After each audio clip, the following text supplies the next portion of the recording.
역시 일반 아파트인 판교 프로지오 그랑블 아파트는 건폐율 16%, 용적률 199%입니다.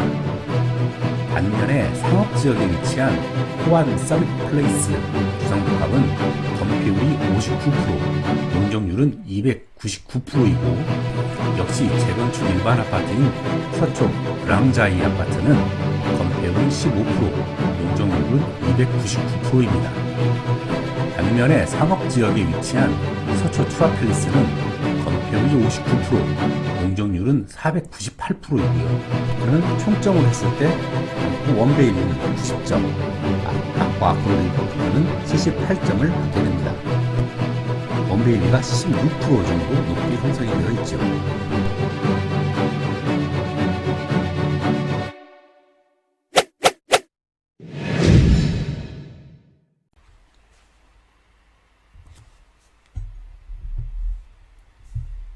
본 컨텐츠는 안목을 키우는 시리즈 영상 중 2 상품 분석 편입니다.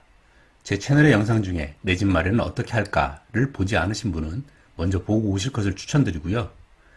다른 시리즈 영상도 컨텐츠 내비게이션 참고하셔서 골라보시면 도움이 될 거라 봅니다. 자, 그럼 시작합니다. 지난번 2B 입지 분석 영상에서 입지가 집값에서 가장 중요하다고 말씀드렸습니다. 맞는 이야기입니다. 하지만 건설사의 지속적인 상품 개발로 인해 새롭고 더 좋은 상품에 대한 새로운 니즈가 점점 더 커지는 추세도 무시할 수 없습니다. 사실 사전적 의미로는 집에 대한 입지, 형태, 자재, 구조를 통틀어 의미하는 말이 상품입니다. 하지만 통상 입지와 구분하여 건물의 기능적 특성에 국한해서 상품으로 통칭합니다.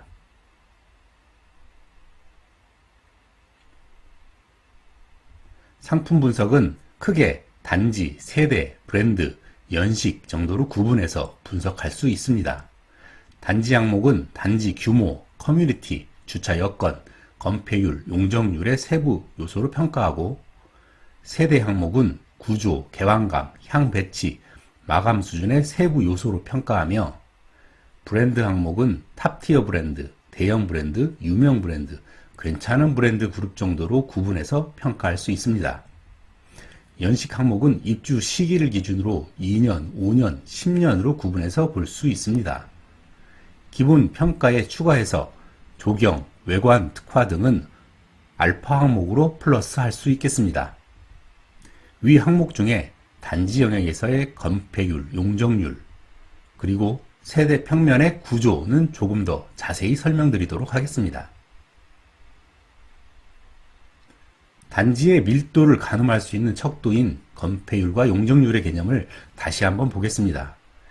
그림과 같이 200평짜리 대지가 있다고 가정해 볼 때 그 위에 짓는 건축물의 바닥 면적이 100평이라고 하면 건폐율은 100평 나누기 200평 해서 50%가 됩니다.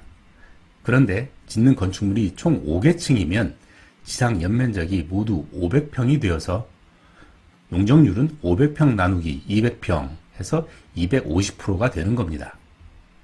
간단하죠? 그럼 주요 상품의 건폐율과 용적률은 어느 정도 수준인지 알아보겠습니다. 신도시 및 택지개발지구는 일반 아파트의 경우 건폐율은 10%에서 15%, 용적률은 150%에서 200% 정도로 개발한다고 보시면 되고요. 주상복합은 조금 높습니다. 건폐율이 30에서 60%, 용적률은 300%에서 600% 정도가 됩니다. 재개발, 재건축의 경우는 밀도를 높여서 수익성을 더 확보해야 하기 때문에 수치가 다소 올라갑니다.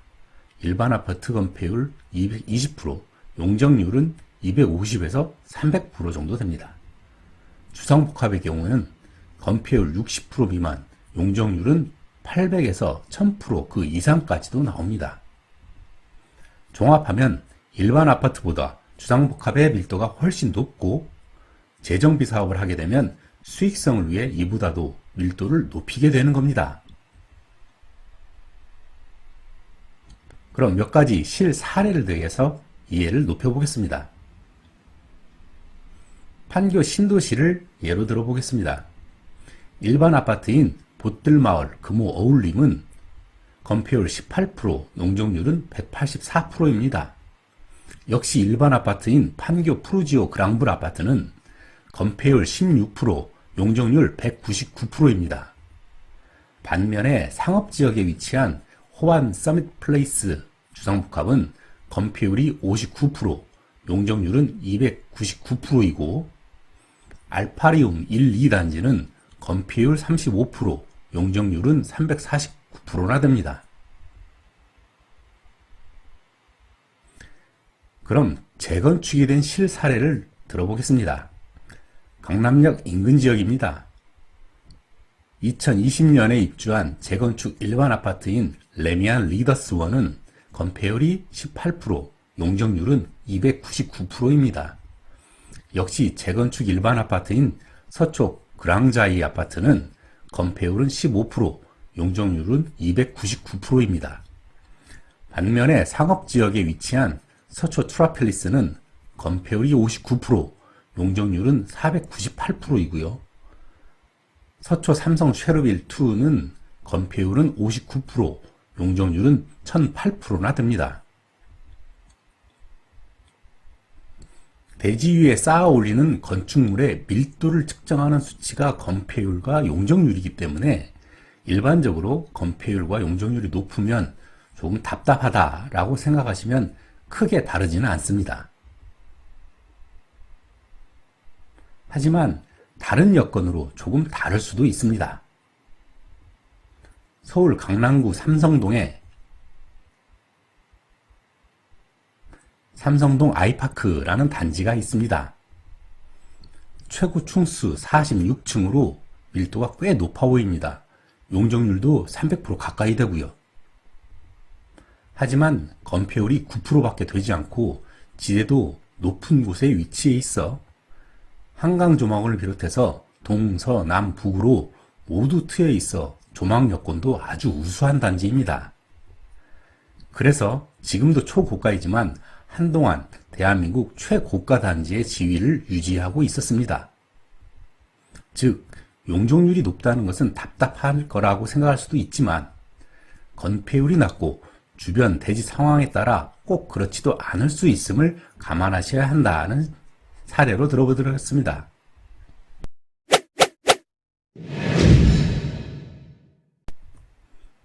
추가해서 주택의 평면과 관련된 용어를 몇 가지 알면 분석 영상을 볼 때 도움이 됩니다. 평면 구조는 크게 판상형, 타워형, 복도형으로 구분됩니다. 세 가지 타입을 구분한 기준은 발코니의 위치와 이에 따른 환기 흐름입니다. 판상형은 평면의 앞면과 뒷면에 발코니가 설치되고 따라서 환기가 양면으로 됩니다. 반면에 타워형은 평면의 앞면과 옆면에 발코니가 설치되고 따라서 환기가 이면으로 됩니다. 따라서 환기면에서 판상형에 비해 불리하고 복도 공간이 필요해서 공간 활용도에 비효율이 발생, 좁아 보이는 단점도 있습니다. 반면에 거실과 방이 모두 남동, 남서로 배치되어 채광에는 유리한 장점도 있습니다. 마지막으로 복도식은 발코니가 전면부만 설치되어 서비스 면적이 작고 뒤가 막혀 있어 환기에도 가장 불리하여 일부 소형 평형 배치에만 적용하는 평면입니다. 추가해서 주택의 평면과 관련된 용어, 베이라는 용어가 있습니다. 건축 용어로 건물의 기둥과 기둥 사이의 공간을 의미하는데 통상적으로 아파트에서는 햇빛에 면한 거실과 방의 숫자로 표현이 됩니다. 따라서 2베이는 거실과 방 이렇게 두 칸이 채광면으로, 3베이는 세 칸이 채광면으로, 4베이는 네 칸이 채광면이 된다는 의미입니다. 주택의 면적을 알기 쉽게 그림으로 다시 한번 알아봅시다. 전용 면적은 현관 안, 외벽 내에 독립적으로 사용하는 공간이고 주거 공용 면적은 엘리베이터, 복도, 계단, 외벽을 일컬으며 서비스 면적은 그림과 같이 앞뒤의 발코니 면적을 의미합니다. 보통 분양 시에는 전용 면적으로 표기하고 시장에서는 주거 공용 면적이 포함된 공급 면적, 면적으로 거래를 하니 의미를 잘 알고 있어야 합니다. 그러면 왜 이렇게 표기 면적과 실제 사용 면적상의 차이가 있는지 알아보겠습니다. 그건 제도의 변천과 관련이 있는데요. 크게 98년 10월과 09년 4월에 바뀐 법 제도에 의해서 그렇습니다.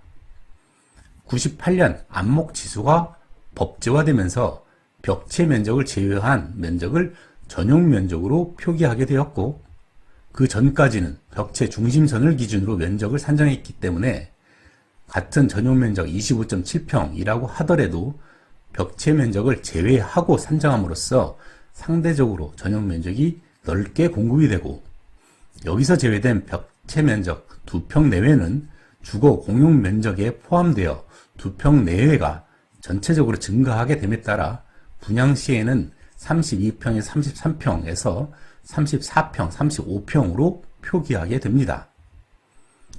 그 이후에 09년에는 미터법으로 표기된 전용 면적으로만 분양을 하도록 의무화되어서 85제곱미터라고 분양하게 되었지만, 시장에서는 여전히 기존 관습대로 34평형이라고 부르고 있는 것입니다.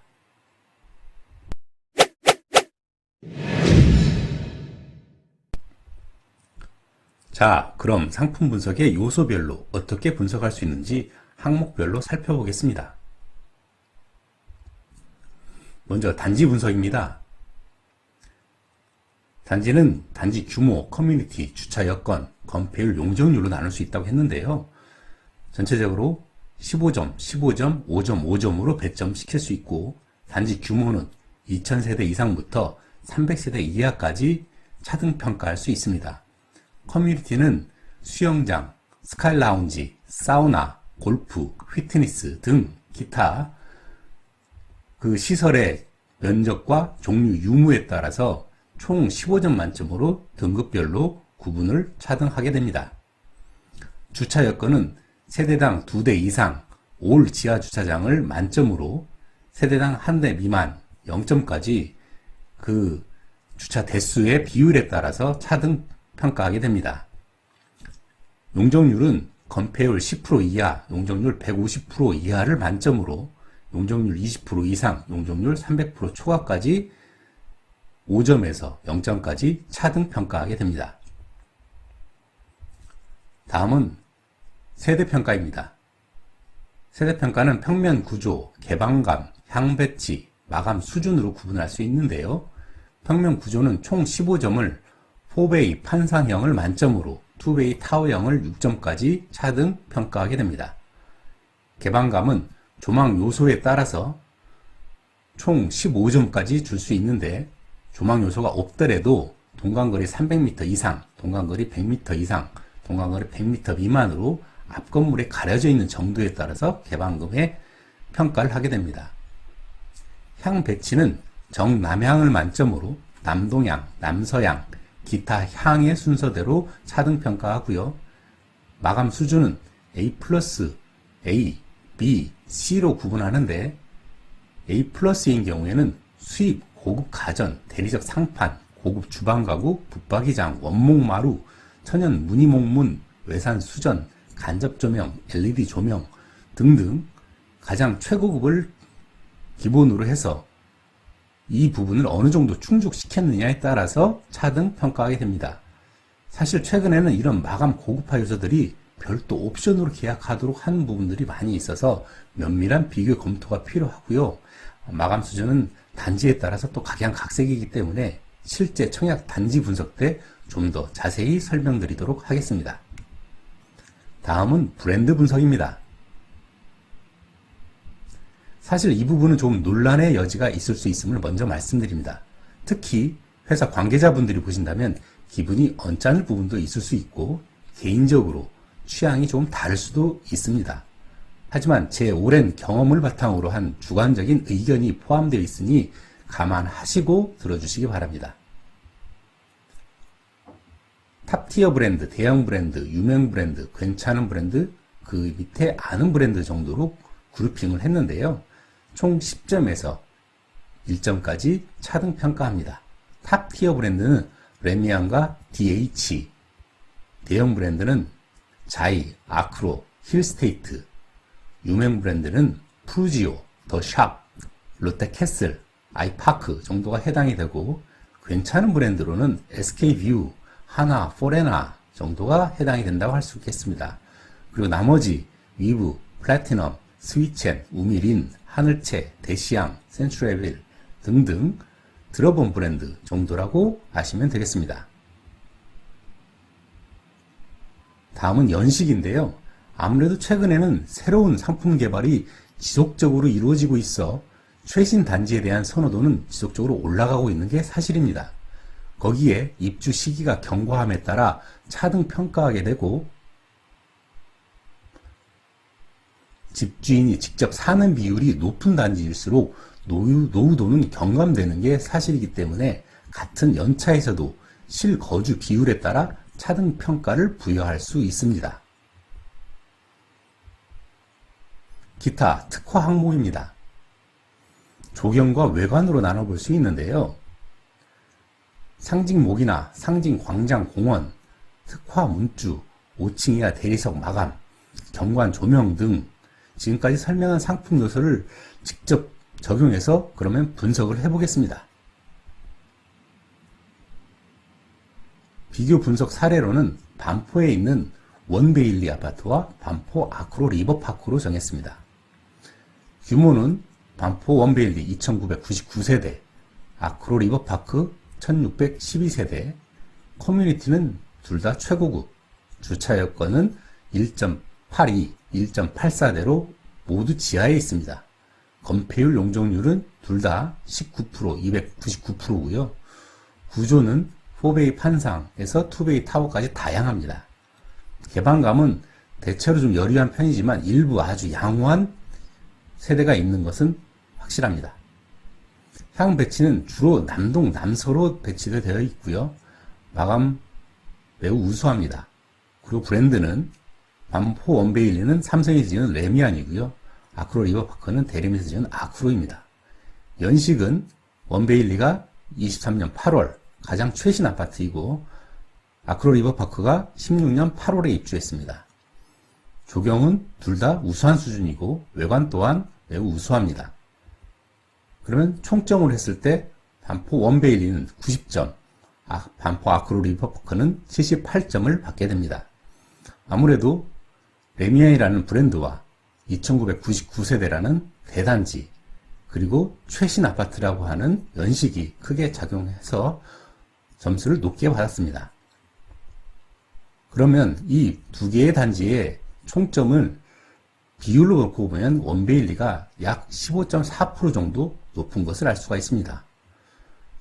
상품 특장점으로는 앞에서도 얘기했지만 원베일리가 단지 규모, 브랜드, 그리고 연식 면에서 좀 더 우수합니다. 이것을 실제 시세와 비교해 보면 현재 기준으로 20평대는 원베일리가 30억 정도 하고 아크로 리버파크가 26억 5천 정도 합니다. 그래서 14% 정도 높게 형성이 되어 있고 34평의 경우 원베일리는 43억 5천, 아크로 리버파크는 37억 5천 정도에 형성되어 있습니다. 원베일리가 16% 정도 높게 형성이 되어 있죠. 두 단지가 거의 입지적으로 유사함을 감안할 때 상품 특장점에 따라서 이 정도의 시세가 형성이 된다라고 이해하시면 되겠습니다. 다만 개별 호수의 컨디션, 구조라든지 노후도라든지 마감 업그레이드 현황이라든지 개방감, 향에 따라 별도의 가격 분석 후 가격 경쟁력 있는 상품을 구매하는 안목을 기르는 것이 필요합니다. 왜냐하면 지금 20평대 30억이라고 하더라도 그보다 낮은 가격대가 있을 수도 있고 그보다 높은 가격대가 있을 수가 있습니다. 왜냐하면 동배치에 따라서 크게 차이가 나니까요. 따라서 나만의 스타일로 내부 인테리어를 전반적으로 손봐서 입주하고자 하는 수요자는 오히려 낡은 아크로 리버파크를 저렴하게 구매해서 내부 리모델링 후 입주하는 것이 노후도에서 비교 여리윈 아크로 리버파크를 매입하는 것이 더 나은 선택일 수도 있습니다. 종합해보면 비슷한 입지의 두 단지는 단지, 브랜드, 연식에서 앞서는 원베일리가 15%가량 높은 시세를 형성하는 것을 확인할 수 있었습니다. 상품 분석의 정리 시사점입니다. 상품을 요소별 스펙을 잘 알고 분석해보면 상품마다 미묘한 차이점을 발견하게 됩니다. 이것을 구분해내는 안목을 키울 수가 있게 되는 것이고요. 구독, 좋아요, 알림 설정 해주시면 더 유익한 컨텐츠로 찾아뵙겠습니다. 감사합니다.